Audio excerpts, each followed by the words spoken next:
Welcome everybody to Parent Like a Professional, PLP. Today we're going to discuss the issue with teenagers, preteens, even children that are in elementary school when it comes to bullying. Today, Stephanie Amari has prepared something for a discussion between all four behavior analysts here. We have Monica Yanokita, behavior analyst and a mother of three. We have Marquis Helms. She's been board certified for over 10 years. And then we have Stephanie Amari, who is the mother of one, who is a teenager. And of course, I have three children, all three teens. And I think we've all experienced, or whether personally or through our children or through someone else's child or children, what it looks like and what it feels like to have somebody bullied in your family. So, Stephanie, you're on.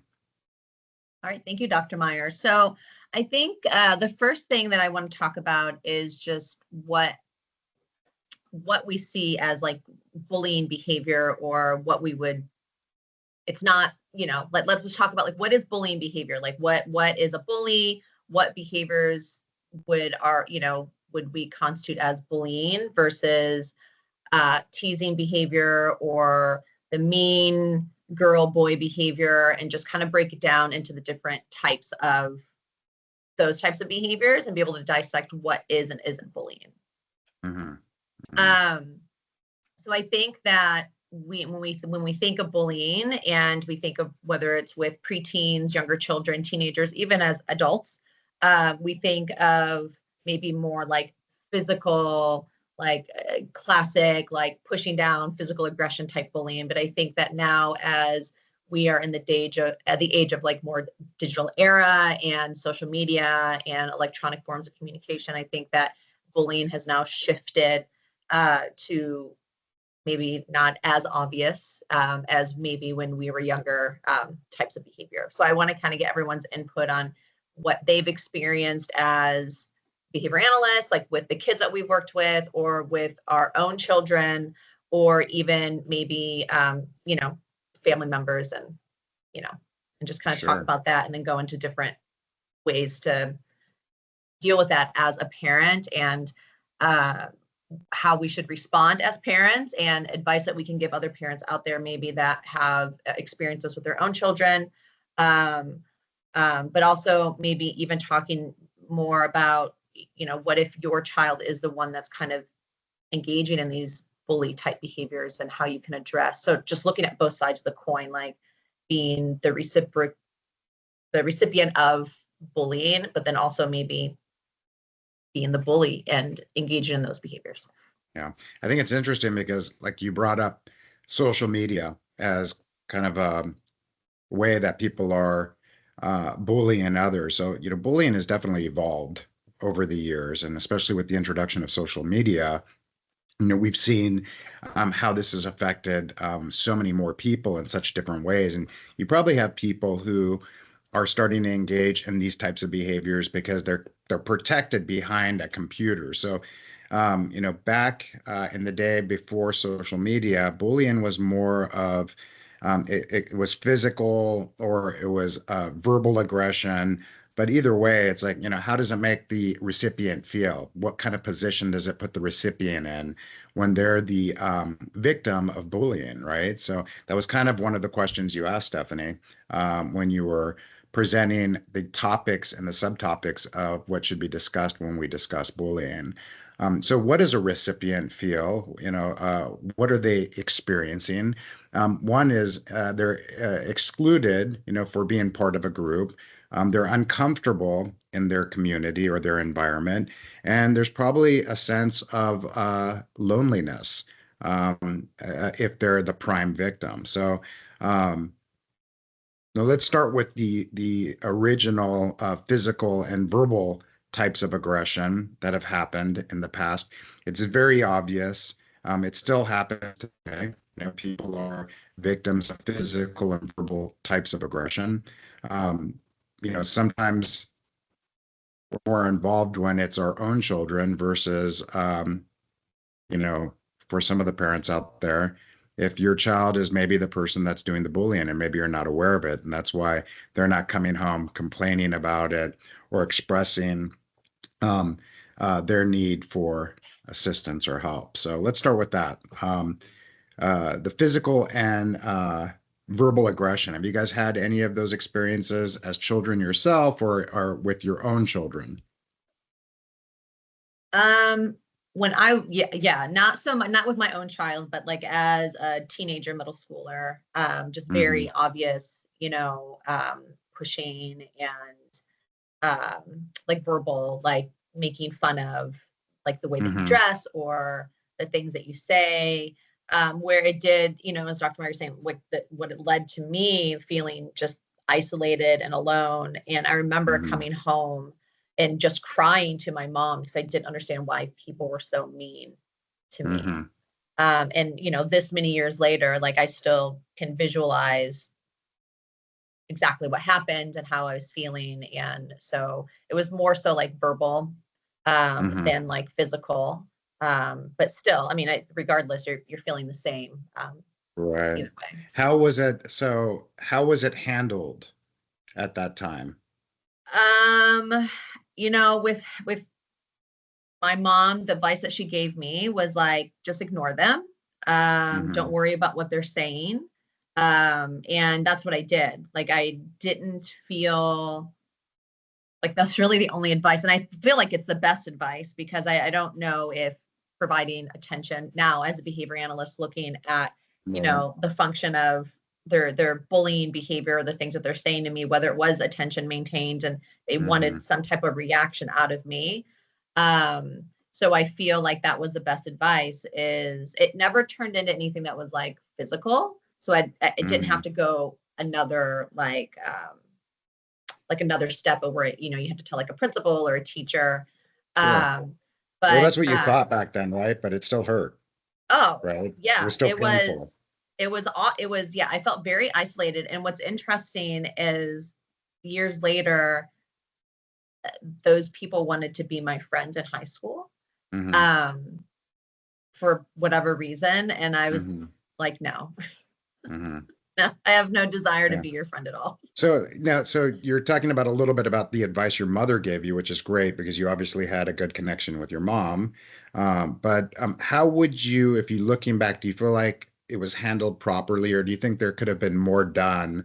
If you can go back in time, what would you have liked, or what would you have preferred to be? What would you have preferred that would have been done differently in your situation, Stephanie?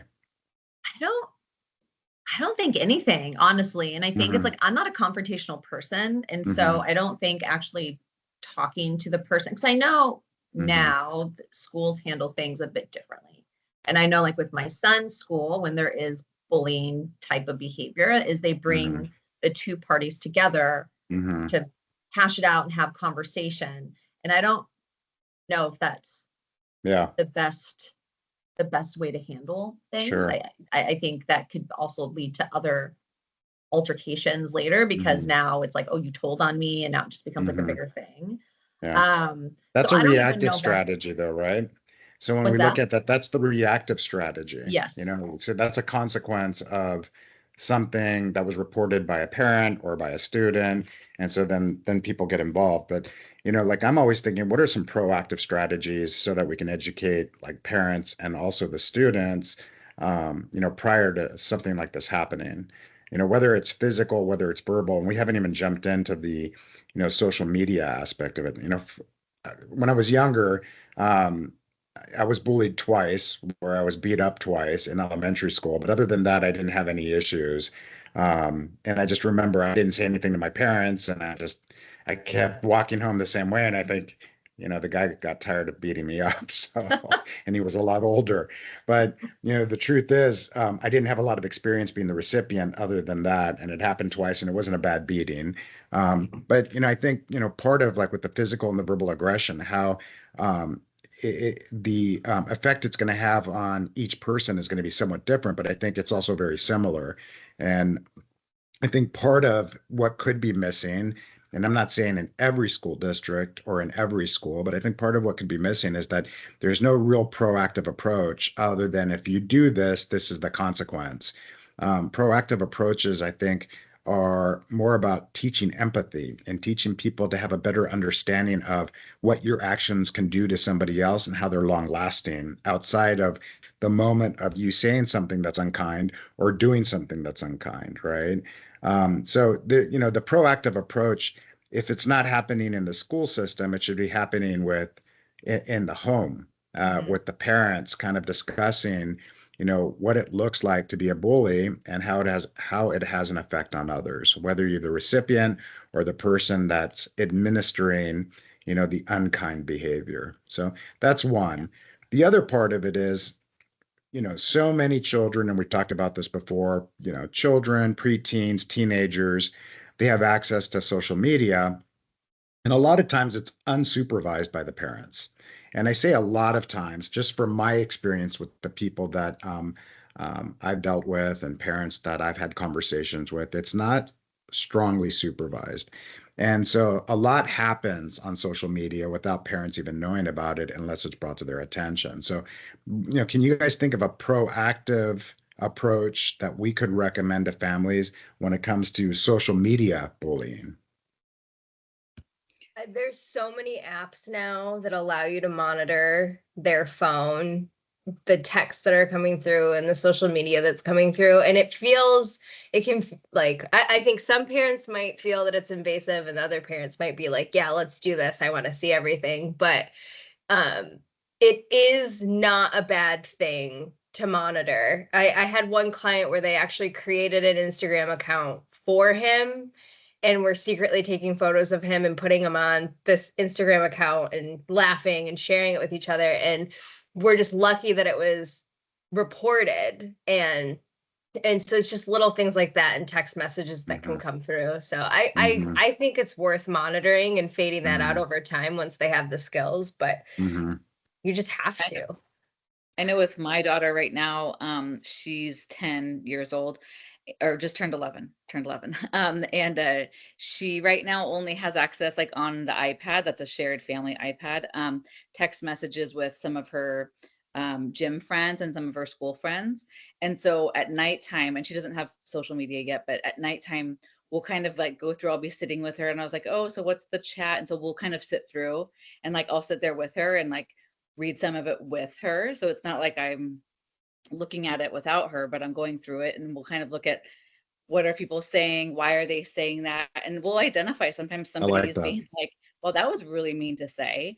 And like, how do you approach that? And what do you do? And so it's just on a very basic text message. And there's these, she's in the gym with, there's 10 girls on her team and they're all together. And sometimes they kind of, will talk and they're from all different schools. But I think that's like a really nice way. So we have an open discussion about what people are saying and why and how to respond. And one time, one of her friends included her in on a text message chain with people she didn't know. And so then we talked about that. Like, do you think that's a good idea? Who are these people? And they're like, well, they're some of my friends from school. I'm like, but do you know them? Do you? So then she got off of that. So just having her understand on a very basic level, communication via social media or online. I love that. I love that you're sitting down with your daughter or your children and you're holding them basically accountable. And it's a teaching opportunity every time you review that stuff. And I think that's a very um, amazing way to be proactive with teaching your child or children, to prevent, any type of bullying, and also to identify when they're being bullied and what to do about it, right? Mhm. Sometimes there are, I'm fortunate that we have a pretty good connection with our kids and they communicate with us, but you could be in a position where maybe your son or your daughter is not always telling you everything that's going on, and if they're being bullied and you don't know about it, it can cause a lot of side effects, a lot of issues. But yeah, I like that idea, Monica. I like sitting down, reviewing that before they actually have their independent iPad or iPhone or whatever it is that they have to interact in social media, and to sit down and show them, what's kind, what's not kind, and you're going to be held accountable for your behavior, whether it's online or not. So that's Yeah. great. And also, I think the other really good thing is like when you write something on a text message or like in a post or something, how it can be read in many different ways. And so there's been so many teaching moments that Mm, have also that has been a big part of it. And then also never writing anything you never want anybody else to see. So even if she has a private text message with one other gymnast and then she's talking about somebody else, and I was like, they can easily that could easily be seen or screenshotted or whatever. So really having her understand that, you know, Mm-hmm. your anything you write, it could be seen by anybody, more or less, even if you think it's private. So anyway, there's lots of, I think there's so many teaching moments when it comes to the simple texts that can start, that really can help for the future. The tone, volume, intonation, stress on certain words, you don't get that through email or text message, like in written form. Any textual, that'll be missing. I've on numerous occasions, like good friends will read me a text message and they're upset about something. And I'm like, let me read the text message back to you. Yes. And I'm like, I think you're reading it with like a different amount of emotion. And they're really upset. And then when I read it, they're like, huh. And I'm like, I think you should call your friend and talk about it. And I'm not talking about my children. I'm talking about people Same. I grew up with, you know? And I'm Yeah. like, let me read it real quick because I think if I read it differently, you might interpret it differently. So I think that's also a great skill to teach individuals. Like, be careful with what you write because people can take it the wrong way. And also, don't be so quick to interpret something if it's a negative interpretation. It's always better to call and confirm whether or not you are correct or not with your interpretation of somebody's textual message. Yeah. So I totally agree. I think that like the proactive strategies of having even dialogue with your kids before they're able to text or how is, you know, how people can perceive messages, and it can always like you think that things are gone, but they're not. I mean, my son will screen record things and screenshot things and not for anything other than having it. And then so I would tell him like, hey, you got to watch out for what you're saying because if you're doing this just because you're having fun, just imagine someone doing it and then using it against you at some point, whether it's to for whatever reason. And so with him, I mean, really having a lot of these conversations before and then, you know, luckily he's very open with me. And so then if things do Mhm. come up, then we're able to like have that dialogue. But I think, you know, Mark, you were saying like, you know, having access to your kids' devices and, you know, all the apps that are out there, you know, I think, but also be very open with your kid and saying like, I want to see your phone, you know, not even like having, you know, these apps where you can watch everything. So let me see your phone. Let me look at your phone. Give me your password. And so like my son knows I have a password to his phone. I have you know, I look at everything that's there. I can look at a deleted trash file, whatever. And that's kind of one of the rules that he has. If you're going to have all of these privileges to have a phone and social media, then I get access to all that as well without it seeming to be like a tracking thing. That's just one of the rules. And so I think that I always tell him like having these things, it's a big responsibility and you're getting to that age, but also like you're not an adult and there's lots of different emotions at this age that happen. And as a parent, that is my job is to guide you into hopefully making the right decisions. Um, but yeah, I think having very open, honest communication with your kids about these things that are more electronic and not face to face is super important to hopefully combat it or get ahead of it before it happens. I have a question for you guys. So, you know, being proactive and monitoring their phones and sort of keeping track of it that way is amazing. But for those parents that have maybe chosen not to do cell phones or social media until much later, what are some signs that you could be looking for in your children that might signal that maybe something is going on, like bullying, that you might need to sort of investigate? And then how might you even go about figuring out that information? So I think that, you know, and I, you know, speak from, you know, Harrison and experience, but there was like years ago where he would complain a lot of like not feeling good and not wanting to go to school. And just, it was like all of a sudden, like, oh, my stomach hurts. I don't want to go. And it was just a lot of, and this was years ago, like this is probably third, fourth grade. And I finally was like having conversation. I'm like, what's going on? Like, you know, just, it was an immediate shift. And as soon as he was getting ready to go to school, like he would just complain about physical ailments, but there was literally nothing wrong with him the day before. So finally it came out that a friend at school was whether or not it was bullying, but he was like taunting him and kind of like physically like poking at him and making him feel uncomfortable. And so when it came out, then we had a conversation about, okay, well, he's your friend, like, and trying to figure out what is this person's intentions, like, why are they doing this? But it made him feel uncomfortable. So his feelings were valid. But it was like an immediate shift in his behavior, and he was, he's anxious. There was anxiety that was happening about going to school and whether or not that behavior was going to happen again. And so it was just knowing what his demeanor typically is and just seeing that shift in as soon as it's time to go to school, he don't want to go anymore. So I think that's a big one too, is looking out for just like a shift in behavior or complaining of like not feeling well and not wanting to go to, like, more than what would be your typical behavior of, kids not wanting to go to school. Yeah. So, Marquis, the question you were asking was like, what are some other signs? And so those are great, Stephanie. Thank you.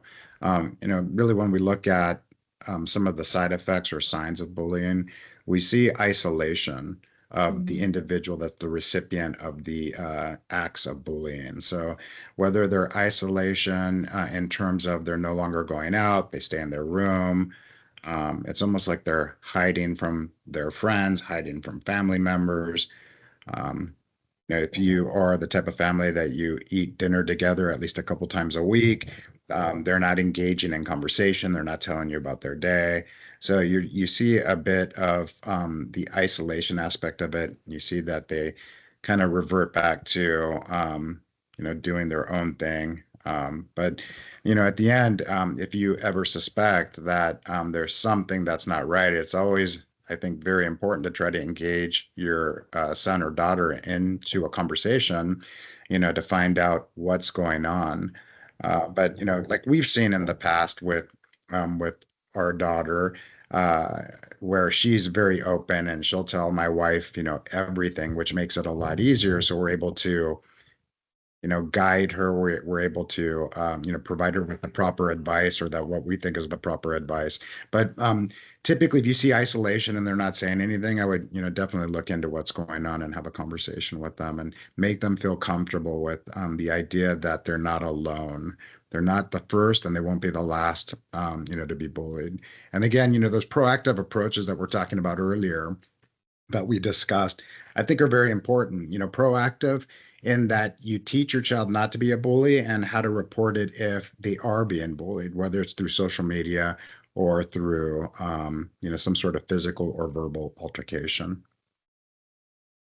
In terms of your responses as parents, I think also given social media and kind of where things are today, that I see a lot of parents that might get overly involved in connecting with the other parents. And now you've got sort of a problem on that level as well. What advice would you guys have for actually helping address a bullying situation?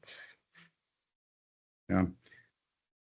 So, like I said, we talked about the proactive strategies. What happens if it's already happening, right? Mm-hmm. Yeah. It's going to be dependent on the type of bullying, how the recipient is responding or reacting to it, how it's affecting them. For the most part, I don't think there's anything wrong depending, and it's also, depending on the age, right? So it's different if your son or daughter is in elementary school versus high school. How do you approach that? And is there physical safety in jeopardy? So I think that, for the most part, reporting it to the school and making sure that they're aware of it if it's happening in the school system is probably your first step. And if you feel that there might be some sort of retro or some sort of revenge from the individual that's the bully, you might also talk to the staff about keeping it more or less anonymous. But it's difficult to keep it anonymous if it's really one specific person and it's not a group of people that are getting bullied. So it's a challenge. There's no, I think, right answer, but guiding the child and making sure that they feel comfortable in the situation is really ultimately your goal, and giving them the advice to stay away from people like that, find other friends, and again, making the school aware of it. And if it persists, then, the parents do have to take more of an active approach. Yeah, I would say that if it's like more like a physical, like what Dr. Meyer is saying, like it depends on if the physical or verbal or, and then my approach, my recommendation would be exactly that, would be talking to the parent, not of a teenager. I think that it depends on the setting where it's happening. Did I observe it happening? If I observe the behavior happening, then I would probably be more amped to say something to the parent, like if I knew the parent, versus if it's happening like at school and I felt like, my son or daughter was in danger, then reporting it to the school and just to be on the lookout of certain behaviors. But I also very sensitive too of what my child would, how they would feel knowing that, because in my own experience, it's, mom, you can't say anything. I don't want to be a snitch. That's always the fear of like, oh, I'm going to be known as the snitch because I told my mom something. And so then it's like also because then that could be retaliation of, now you've told and now everyone knows. And so it's really, it's sensitive. I don't think that there's a very clear answer of, because every situation is going to be different depending on what's happening and how it's happening. I do know that a lot of schools now, since it is a big topic, have really, some resources, and obviously they vary from school to school and district to district and all of that. But there are a lot of resources I know that are out there for people to try to get help and try to figure out how to navigate those situations. And the schools oftentimes have them. And it doesn't necessarily mean just because you report it that kid's going to get pulled out and the situation is going to be addressed just like how you said it. But a lot of times you can work with the people, the school personnel, especially to figure out how to best address this. And sometimes it means that they'll push into those classrooms where they Yes. have some incidents and work on what we have this one program called Character Counts. And so they do talk a lot about empathy, how you treat people and all of that. So sometimes they'll do it more of a, it's a reactive strategy, but they're kind of just doing it more of a general to really kind of bring that more into a specific classroom or to a specific group of students. Yeah, I think schools do that a lot more now these days, more than what Yeah. they did probably, 10 plus years ago. I just want to add for our parents out there, so a kid any age experiencing bullying and isolating themselves and staying out of the situation and being alone. I know as a parent that it feels like just awful thinking about your kid being alone at school and thinking about your kid not having any friends, but it is a good response in the sense that they're not putting themselves in a bad situation and they are actively making a choice to stay away from the people that are mean to them. And so I highly encourage patience. I went through a whole freshman year of being alone, and so when I say patience, it might take them time to find a new friend group. That's not going to happen right away. What you can sort of do as a parent is find them activities outside of the school setting. The school setting is a huge setting with so many kids and so many things going on. Find them a group outside of school, gymnastics, choir, a soccer team, something where they can kind of have a smaller, close knit group and form some relationships outside of the school setting. And don't stress too much if they're alone for a period of time when they're at school, because they're making that choice. And I actually think it's a really brave choice, especially for a teenager, to do that at high school level. Very good. Very good advice. So if you have questions or any advice or experiences that you've gone through, please let us know. We'd love to hear from you. And thank you for joining us on another episode of PLP. Take care. Bye.